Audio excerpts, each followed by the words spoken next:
रुड़की के मंगलौर क्षेत्र गोसीपुर नकीबपुर गांव में अवैध खनन की जांच करने के लिए नायब तहसीलदार पहुंचे और मौके पर जाकर निरीक्षण किया। आपको बताते चले कि लगातार अवैध खनन को लेकर प्रशासन के द्वारा लगातार कार्यवाही अमल में लाई जा रही है। वहीं गोसीपुरा क्षेत्र में भी प्रशासन को लगातार अवैध खनन की सूचना प्राप्त हो रही थी।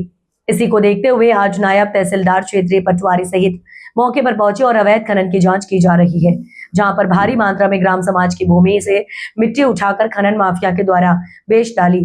वहीं नया तहसीलदार यूसुफ अली के द्वारा बताया गया कि ज्वाइंट मजिस्ट्रेट के आदेशों के बाद आज मौके पर पहुंचे हैं और खनन की जांच की गई है, जहां पर उन्होंने बताया कि अगर ये सरकारी भूमि होगी तो सख्त कार्रवाई अमल में लाई जाएगी और अगर ये भूमि किसी व्यक्ति के नाम है तो पेनल्टी की कार्रवाई प्रशासन के द्वारा की जाएगी। शिकायतकर्ता के द्वारा बताया गया कि पहले भी मैंने सूचना दी थी, जिसके बाद मेरे ऊपर हमला भी किया गया था और उसके बाद फिर से खनन माफिया के द्वारा लगातार बेखौफ होकर खनन कार्य किया जा रहा है।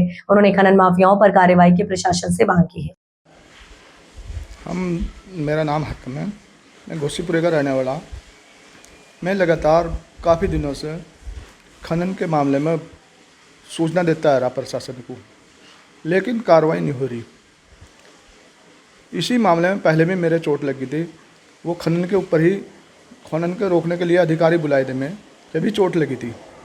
लेकिन लगातार जब से चोट लगी खनन माफिया खनन कर रहे हैं। डर है नहीं किसी का भी। पुलिस को फ़ोन करो, जब भी फ़ोन करो जब भी मैं भाग जा, क्योंकि पुलिस भी कुछ तालमेल है, सबका तो है नहीं।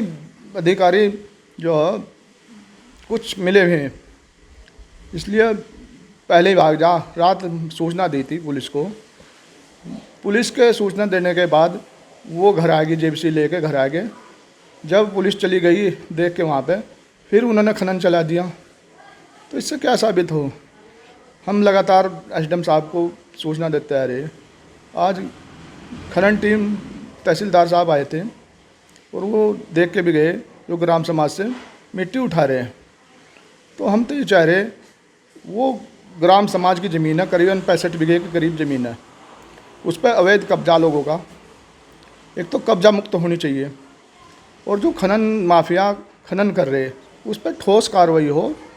खनन माफियाओं के खिलाफ कार्रवाई सख्त से सख्त हो। मैं स्वराज सेवा दल का सदस्य हूँ, इसलिए स्वराज सेवा दल से भी मैं अपने प्रदेश अध्यक्ष जी से कहूँगा, इस मामले में तहसील में एक धरना हम देंगे जल्दी से जल्दी। नहीं, वो तो देखो पटवारी मौजूद था, उसे खसरा नंबर का पता होना चाहिए, क्या खसरा नंबर है या कौन सा नंबर है। वो हकीकत में वहाँ पे सारी ज़मीन ग्राम समाज की है। जो जहाँ पे खनन हो रहा हो सारी ज़मीन ही ग्राम समाज की, वहाँ पे किसी का खेत नहीं है। खेत भी है तो छिद्दे वहाँ से। करीबन 65 बीघे ज़मीन है, सब पे वहाँ पे कब्जा कर रखा है। ज़मीन पे करीबन 7-8 बीघे के करीब बच रही, 65 बीघे में से ज़्यादातर काश्तकारों के कब्जे में है। वो कब्जा मुक्त होना चाहिए। मैं प्रशासन से यही मांग कर रहा, मैं तो ज़मीन कब्जा मुक्त हो, खनन माफियाओं पर कार्रवाई हो और ठोस कार्रवाई हो। हमारे जॉइंट सर के आदेश हैं कि कहीं पे भी अवैध खनन होता है या कहीं पे भी और भी बिना अनुमति के कहीं खनन होता है तो उसकी तत्काल मौके पर जाकर जांच करें और उसकी जो है रिपोर्ट दाखिल करें। और आज देखा होगा, आज बिकरपुर में भी मौके पे यहाँ पे आए हैंगे और यहाँ की जाएगी। तो सर ये जो ज़मीन है, ये अभी आपके सामने राजस्व उप निरीक्षक हमारे क्षेत्र जो है वो जांच कर रहे हैं। यदि किसी व्यक्ति के नाम की होगी तो उस पर उसके विरुद्ध कार्रवाई की जाएगी, और अगर सरकारी होगी तो फिर नियमानुसार जो है एफआईआर की भी कार्रवाई की जाएगी।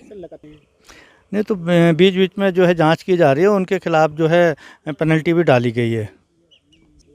ये अभी आपके सामने पैमाइश की है और इसका एरिया जो है लगभग 75 मीटर के करीब चौड़ा है और 24 मीटर के करीब चौड़ा है और 75 मीटर के करीब लंबाई है इसकी।